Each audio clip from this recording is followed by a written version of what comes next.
should we understand the achievements of the Belt and Road Initiative so far? Has a lot to do with the projects going on right now in Pakistan. I think the first thing is that this initiative, One Belt, One Road, is a real game changer for the world, including for Pakistan. President Xi, when he launched this, I have not seen any major initiative at a global level taken by any country which has had so much traction. Take Pakistan, for example, the total number of projects, the amounts involved will be $46 billion. That's a lot for any country. Yes. Secondly, this is to improve and enable the country to grow faster. So what does that mean? Improve infrastructure, remove the bottlenecks which stop the economy from expanding, and you create an enabling environment which then promotes growth. If you have growth, then the standard of living of the people rises. And when the standard of the living of people rises, then you have even more growth and people feel better. Right. And a happier nation is much better than a nation where people can't meet their ends. But people are saying whether Pakistan is the best choice to start. I think whenever a new initiative starts, the cynics will always say what they have to say. But let's talk reality now. Pakistan has been around since 1947. Pakistan's economic growth has always been positive and continues to grow. We have a large market of almost 200 million people, and they are very industrious. They are all over the world, not just in Pakistan, working in many important positions. So we have human capital, we have a very unique geographic location, which gives us, we are a link between Central Asia, between the Middle East and South Asia. We have that advantage of providing access to all these places. The power issue, giving people electricity, has been one of the bottlenecks for Pakistan's development. But people are arguing it is not just about infrastructure, it's not just about the capital, it's also about how the government works, the bureaucracy. Pakistan does have challenges because of its location, because of what happened in the region, the Afghan war. We played a very important part in getting peace back to Afghanistan, and so on and so forth. So now we have this environment which I believe even in those days, we showed when we were in government, average growth rate, real growth rate of 6% a year. How many countries can show that? It's very limited. Why? Because we have a very aggressive agenda of structural reforms. Growth doesn't come by making just announcements. Growth comes when you take tough decisions to do reforms. We did that, and our reforms at the time can be explained in 3 words: liberalize, deregulate, and privatize. So large chunks of the economy were sold to the private sector. It was open bidding, transparent. Nobody said it was given to the wrong people because the process was open. And that's what created the impetus for more growth. We heard Belt and Road Initiative a lot, but the real projects implemented, people still want to see. Guadar Port, of course, is one of the things. Yes, it was an initiative by China. This is before even One Belt, One Road. That's right. Now it has become part of it. And Gwadar will be one of the major ports in the Gulf, which can link China to the warm waters of the Arabian Sea. If you look at the map, you'll see that if we can come through by road, by rail, or whatever means we want, to the coast of Pakistan, then the whole African continent, the Middle East, and South Asia are accessible. To a certain extent. So strategically, it is very important. My own view on Gwadar, because in the initial, is that today Pakistan has one major port, Karachi. We need to have an alternative so that as the economy grows, you have the ability to move more goods back and forth. Secondly, for China, it provides a link which is totally brand new. The road exists today, but it is not big enough for heavy traffic. So the road all the way from Xinjiang down through the Karakoram into the plains of Pakistan to the Arabian Sea is not a dream. It is an economic reality and a viable reality. Guada Port is an interesting case study because it's a lot to do with the kinds of projects and how to do the project along the Belt and Road Initiative. Yes. About the labor being used on the project. In Pakistan's case, by the grace of God, we have no shortage of labor.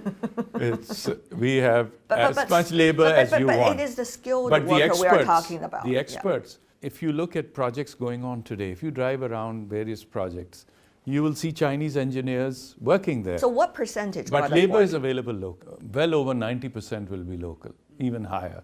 But the key engineers, the designers, that Pakistan has enough people in terms of physical strength. What we need is expertise. What we need is technical assistance. So the Chinese intervention will be more on design, more on supervision, more on making sure the quality standards are met, rather than physically doing anything. Yeah. Well, of course, Guada Port is only one of those examples. What are some of the other promising projects you see are potential? Right. I think we will clearly the road system, the one which connects China, from China down through the Karakoram, that will be made all-weather, even bigger, better. So you can have heavy trucks. 40-foot containers must come on that truck, which means you have to change the alignment of the road so that a big truck can turn comfortably and all. I don't want to get into too much detail, but that is what enabling the road means. Yes, indeed. It's important. So, yes. And then eventually there could be a rail link. Then there's power generation is a major part of One Belt, One Road, electricity generation. There too, China has already built several plants for us in Pakistan. Now that will just be expanded exponentially. That gives electricity. Electricity and energy is a driver for growth, you'll agree. About the capital, of course, China very supportive, about 46 billion US dollars. That's exciting for any country. And yet there is a limit. Sure. So how much money is needed? How to use smartly? The One Belt, One Road concept, the $46 billion allocation, so to say, is one source of money. But as you know, co-financing is a very common way of using. So we can go to capital markets. Pakistan's rating is there. There are people who are willing to buy paper. Pakistan has issued bonds. They can do more. Number two, they can raise money from many other regional and global institutions.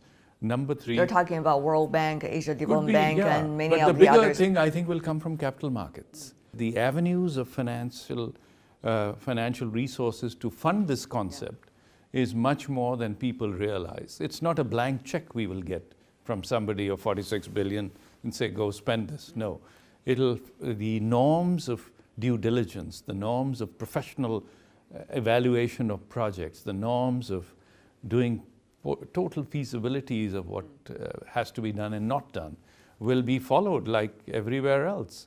And then we will get the return. So Pakistan has a huge history of development projects, whether it's dams, but the growth has been such that the demand keeps growing. So financial resources, in my view, having done this for the last 40 years, will not be a constraint, provided we can come up with good, viable projects which are implemented promptly and professionally and transparent. What about the assessment, the review of the projects?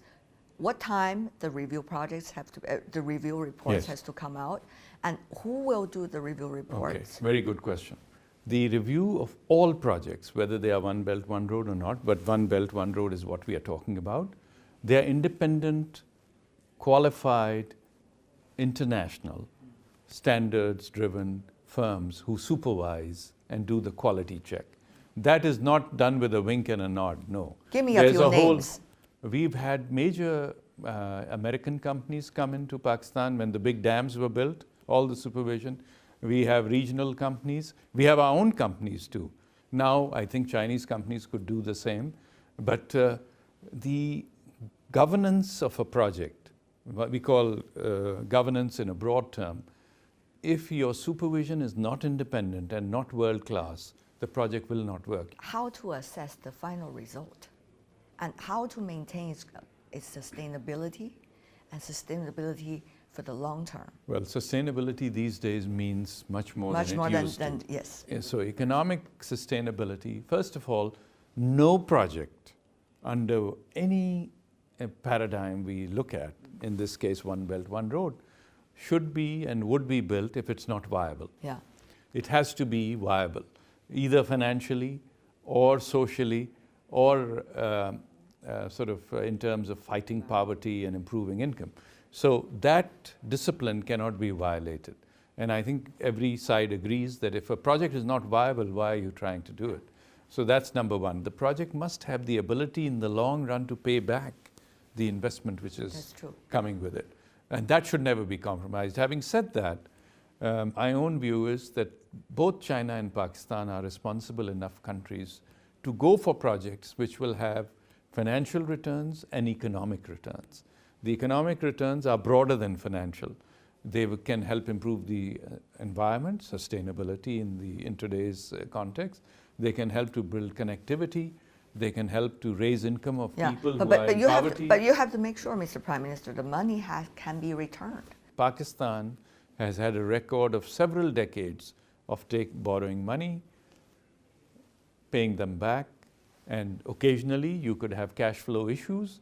So when I was there, we also took a debt rescheduling, and everything which was rescheduled a decade ago has been settled and paid.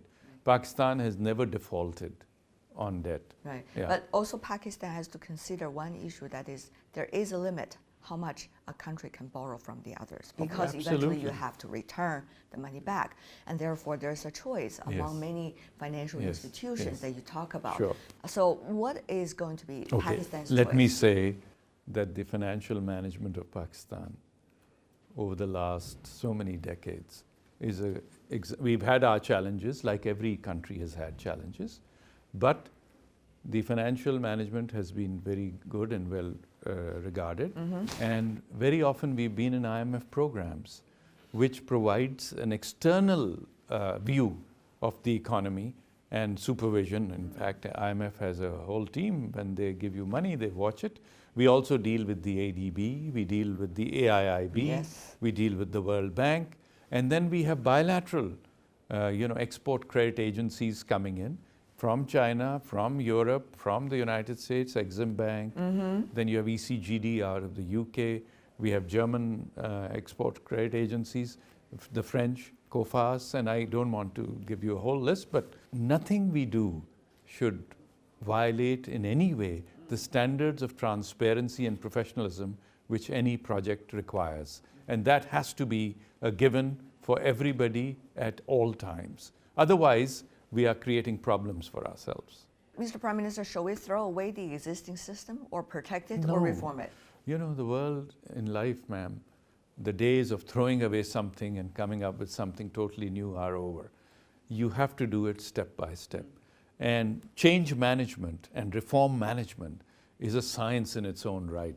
So you have to see the temperature of each country, see what will work, prioritize what is needed, and then go for it.